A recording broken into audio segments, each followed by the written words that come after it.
Hi friends, तुमच्या सर्वांचं स्वाद रेसिपीमध्ये अगदी खूप मनापासून स्वागत करते। आज आपण एकदम मौसूद कापसासारखा असा दही वडा कसा करायचा ते पाहणार आहोत। तर त्यासाठी मी 1 वाटी उडदाची डाळ इथे घेतलेली आहे। ती स्वच्छ धुवून घ्यायची। ते पाणी आधी प्रथम आहे ते काढून टाकायचं आणि दुसरं पाणी ओतायचं आणि 5 ते 6 तास आपण ही डाळ अशीच बाजूला ठेवून द्यायची। 5 ते 6 तास झाल्यानंतर डाळ आपली छान अशी भिजली गेलेली आहे। त्यातलं पाणी काढून टाकायचं आणि डाळ फक्त आपण मिक्सरच्या भांड्यामध्ये एकदम बारीक स्मूथ अशी याचा एक बॅटर तयार करून घ्यायचं। डाळ छान अशी दळली गेलेली आहे। तुम्ही त्याचं स्ट्रक्चर बघू शकता।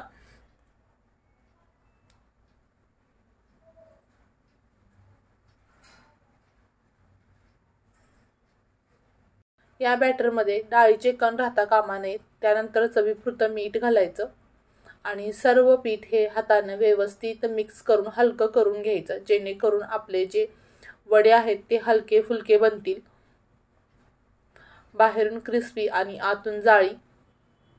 आता 15 ते 20 मिनिटांनंतर तेल गरम करायला ठेवलेलं आहे।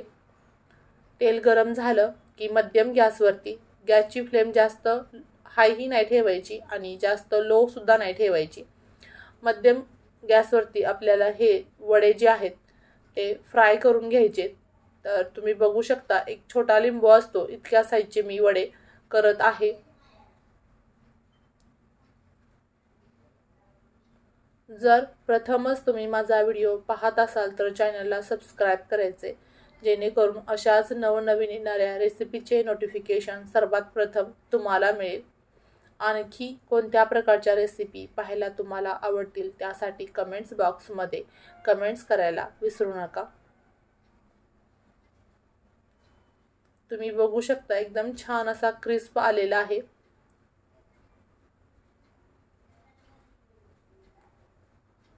एक बाजू आपली भाजली गेलेली आहे। आता दुसऱ्या बाजूने आपण हे वडे व्यवस्थित फ्राय करून घेऊ।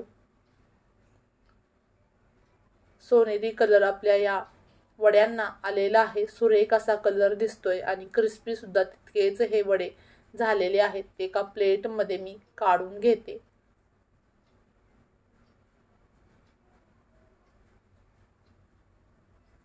आता सर्व वडे आपण असेच फ्राय करून घेऊ आणि त्यानंतर एका भांड्यामध्ये मी थंड पाणी घेतले आणि त्यामध्ये वडे घालायचे।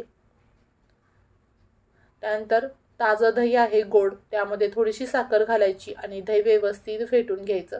हे ताजं दही आहे, अगदी फ्रेश आहे। आता जे वडे आपण पाण्यामध्ये टाकलेले आहेत ते हातात घेऊन पिळून घ्यायचे। स्क्रीनवर दिसतंय त्याच पद्धतीने।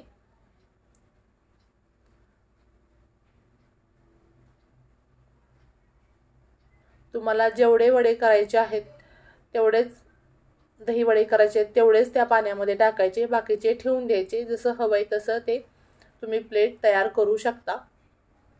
त्यानंतर गोड असं दही,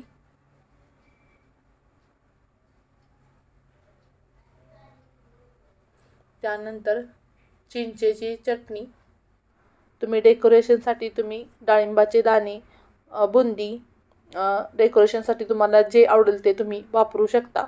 त्यानंतर मी थोडीशी हिरवी चटणी सुद्धा अगदी घातलेली आहे आणि याच पद्धतीने मऊ लुसलुशीत असा आपला कापसासारखा दही वडा तयार झालेला आहे। पुन्हा भेटू अशाच नवनवीन आणि जायकेदार रेसिपी सोबत।